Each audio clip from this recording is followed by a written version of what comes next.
En formand er en person, som repræsenterer det, som holdet eller foreningen står for. En formand er også den person i bestyrelsen, der har mest at skulle have at sige. Og formelt så er det personen, som er højst placeret i hierarkiet. En kasserer fungerer som en slags sekretær, der holder styr på penge og tilmelding af ens lokale forening. En næstformand fungerer som en person, der f.eks. kan supplere til formanden, hvis formanden ikke kan være til stede ved f.eks. bestyrelsesmøder eller generalforsamlinger. Men derefter så har næstformanden også rigtig meget at skulle sige i bestyrelsen, fordi han ligger lige under formanden.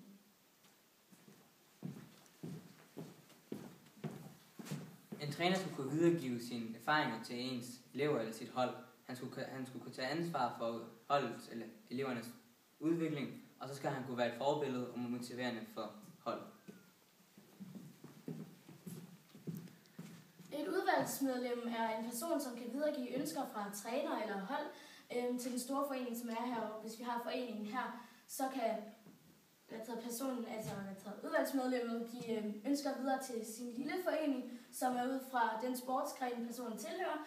Og så fra den forening kan de så videregive informationerne op til den store forening, som så i sidste ende skal afgøre det og skal tage den endelige beslutning.